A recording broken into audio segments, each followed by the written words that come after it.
Hi guys, Anka from Wedding Entrepreneur Academy. Thanks for coming to another video.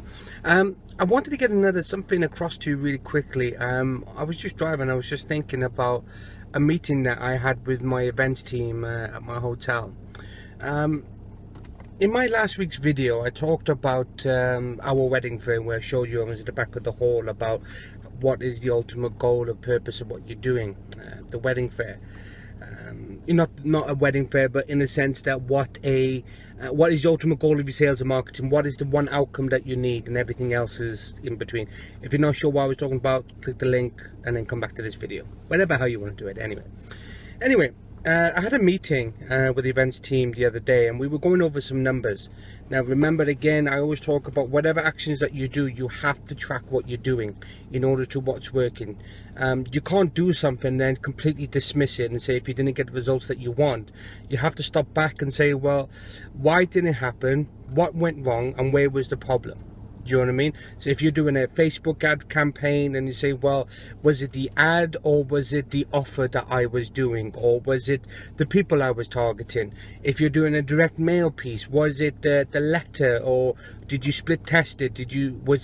There's a lot of things, the intricacies of sales and marketing, and the thing is about tracking. But it's behind those numbers. It's behind the sales and marketing. That's the key thing that you have to know.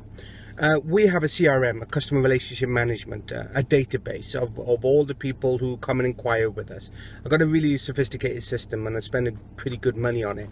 I'm not saying that you should be spending a lot of money on it, but you should be spending a bit of money on like email accounts, and email can act to a certain degree. Account system like Aweber, MailChimp, Chips, as a way to keep track of your customers in terms of the email list, and then you can always keep going back. Well, this is the interesting thing. When we tracked all the people who come to our wedding fair, and we wanted to hone in to the people who booked the appointments, when we started tracking their database right back to how long they've been in our database. So what I was trying to work out was the people who had booked the appointments with Jason, which was the ultimate goal of the wedding fair, because that's just the ultimate goal. I'm not trying to do the sales. I will look at that in a month's time, 2 months, because that is the, okay, I can say that the ultimate is the sales, but the ultimate goal for the wedding fair in itself is the appointments, because as far as I'm concerned, sell the appointment and then sell the weddings. People try to sell the wedding and then don't try to bother the relationship, and that's where I'm coming to, if I got that wrong way around. The key thing is here, when we tracked out of the, I think it was 5 people that we've had who booked an appointment, 4 of those people were already in our database. Okay, already. Now my assumption was that the wedding fair, when I was tracking it, because I really tracked into it, was that this wedding fair would bring people who've never heard of us, come to our place, and then basically book an appointment. Well, I was actually wrong. What was intriguing was that the 4 people, there was one person who, out of the 5 people who booked the appointment, one of them actually was cold. She'd never been in our database. She came and booked an appointment, so she was dead cold. So in sales terms, I talk, if she's cold, so that means that she doesn't know about us and she's just starting that relationship, to ultimate hot, that she's got a quote and she's ready to buy us. So sales terms use that. Do you know what I mean? Is it hot or is it cold? Is it a hot lead or is it a cold lead? So then you want to change that cold lead to hot. Anyway, so that one person came, but the other 4, which basically, if you work in percentage terms, 20%, 80% of the people who booked the appointment with Jason had already had a prior relationship with us. Okay, and I was actually quite chuffed with that, because even though that I wanted the wedding fair to turn cold, I knew that when I thought about that, it makes sense. And the point I'm trying to make here is the relationship I had with the people before the appointment. See, when they come onto our website, we give them a free wedding planner, and then we have an email series that lasts a whole year. And right intensely for the first month, we try to really push people in a slick, smart way, not like, oh, come on, and really piss them off, excuse the French, but to say, look, you inquired about this, so we're assuming that you're looking for a wedding venue. Why don't you come for an appointment? And we tried different things, and some of it works, some of it doesn't. But what the wedding fair has done for us was to drag these people to come to see us tangibly. See, the thing is, you can communicate as much as you want. I can't stress, if you're not doing email, you're mad. You're completely mad. You have to be doing email. You have to be doing Facebook. But what you got to remember is that if you are doing those things, you got to bring the human element of it. And it's something like relationships. Relationships is the biggest thing.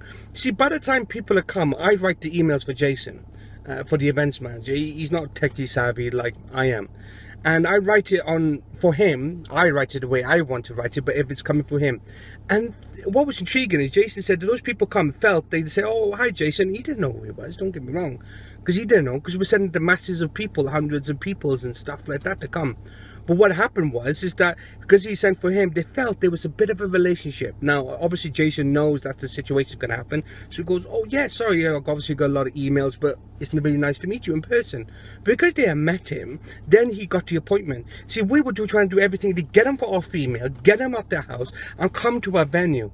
Now, some of you may have a product or service that doesn't necessarily mean that you have a place or a venue. Obviously, you don't if you're DJ equipment or something. But I can't stress the human element of trying to book a meeting or trying to go down the house or trying to they see who you are. See, because I've always stated in other parts of the blogs, yeah, in a wedding industry, people want to... There's certain fundamentals approaches that I always have, and I keep it as principles. One, if you got my PDF sales marketing principles, it's again, just look for the blog and you'll see it also on the right hand side or at the bottom of on my website. It's somewhere there, PDF sales marketing principles. And one of them is they have to like, know and trust. That's number one. Like, know and trust. When people are knowing you, they have to like you, they have to know you, and they got to trust you. Those are the three things. And you can build up to the point of three of them, where they like you for the emails, and they get to know you for the communication, send about, hey, check out my wedding cake, or look what I've done this week, and look what I've done, or here's a tip for you. And because that relates to the fact that if they inquire about you, try to get everything to get the appointment. But at the same time, you have to realize that people may not want to buy off you until they meet you, because they want to trust you. Understand your buying habits, the things that when you buy something off someone, do you trust? Is there, especially for weddings, if someone you're buying wedding dresses, cakes, photography, and there's a lot of stuff. And if it's knickknacks, things that you're selling in wedding, like favors and stuff, then yeah, you don't really need that. But if it's something personal, something to touch, we can't sell a wedding fair or sell a wedding. I haven't had a case where someone's bought the venue over the phone, because obviously they have to see what they're buying. But if you have a product that's really hard to buy, like photography, you see, in the end, they're ultimately not, and I'm not talking about photography, I'm talking about everyone in the wedding industry that sells cakes, florists, look, off the whole spectrum except for the knickknacks, bits and bobs, little boxes that you sell. People are not ultimately buying your product or service, they are actually buying you. Okay, remember that. They're not buying your product or service, they are buying you. They want to trust you and hand over money to someone. See, people don't love to be sold at. They love to buy. So that's where all those accumulations, those things I've said, you got to build a relationship up with them. And the human element, you have to think outside the box. How can I make them to buy me, to meet you? If you're having a wedding fair, tell them to come and meet you. Look, come and meet me in person. Not only will you meet other people of other services and products, but you get the chance to meet me. So tell them about a wedding fair that you got going on. So if you got a list or email, say, come and meet me. I want to meet you. Or if you said, look, if you want a meeting with me, find a place where it's a really good place, really clever, from Paul Monroe from Discos and DJs, who I work with, is one of my clients. He always takes them down to the venue that they're booking. I think that's a good idea. But he's got 3-4 venues he works at, and he got a little area where he can take them for tea and coffee, and then so he takes them out that bubble. It was a good point he made. I said, why don't you have the house? Because I've never been in that situation. He goes, well, actually, you don't know what the environment's like, and that's very, very true. Environment's everything. But I'm digressing. So the wedding fair showed us that they had a prior relationship to us, and then they come and book the appointment. Now, early days yet, it's about a week to 10 days since we've had about 10 days since we've had the wedding fair. So I don't expect sales straight away, but I'm expecting that Jason's had those meetings and he's cultivated them, because a lot of them buy then and then, some of them don't. But I've already got in my diary to check in 1 month where those people who booked, have you booked them? Because in the January wedding fair that we done, we had less appointments, we had more walk-ins. So ultimately the May one was a success because I had more appointments than the January. But in January he had 4 appointments and he had done a 50% conversion rate because he booked 2, which was an average, I think it was about £12,000-13,000 altogether. Our average wedding's about 6 grand, 7 grand. So it was about 12-13 grand. So I had a return on investment of 14,000%.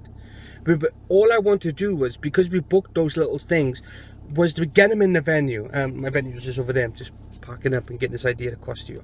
So ultimately the message I'm trying to say, sometimes I know I go off because my brain just goes nuts, was that people want to build a relationship. Now that ultimately means that people are not going to buy today or next week, but they may ultimately buy next month. That doesn't mean that you stop contacting them if you can get the details. Do whatever you do to get the emails and to make sure data protection that you got all the emails accurately. I always say try to build up your own list, don't buy it, because you don't know where they're in the buying cycle. So what I'm saying to you is have a relationship, keep emailing them, make sure that, or Facebooking the people that come to you. If you're doing pixel remarketing, I do that as well. That's crazy, it brings wicked results. It's accumulation, different things. Just have a relationship with these people. You know, give a courtesy call to the people who booked and say, well, you know, as a thank you, say thank you very much. You know, ask them, do you know anyone else who might be interested in their services? People just, you know, the problem with the wedding industry is that we're the hardest working, but sometimes we don't stop and think. You know, I'm a victim of that, because weddings are hard. There's no ifs about it. We love it, but it is hard stuff. You have to stop and think, well, hold on, you know, if I want ultimate sex tomorrow, I have to do what I have to do today. You can't go to tomorrow and say, well, I haven't got everything, because what you have to do was a couple of months ago, or 6-7 months ago, you had to do the cultivation. So all I'm saying to you is, if there's anything, you got a bit of an email list or anything, start sending emails to people. Hey, how you doing? It's great to see you. Don't, you know, maybe not sell. Look, I got a tip for you. Look, if you're looking for wedding photography, here's my 4 or 5 things what you should be looking at for wedding photography. Position yourself as the expert. There's a lot of things, but that wedding fair has taught me something profound. Was, as I said, those people who booked an appointment with had a prior relationship. So start cultivating your relationships with any people, any list, and start building up. Don't think because they're not buying today then they won't ultimately buy tomorrow or next week or next month. That's not the case. But it's your job to remind them to do business with you, not the other way around, because that's just, sorry, that's just laziness. You have to remind them to do business with you, build that relationships and get those sales. Okay, this is Ankur from Wedding Entrepreneur Academy. Once again, as always, be adventurous, and I hope you found that value.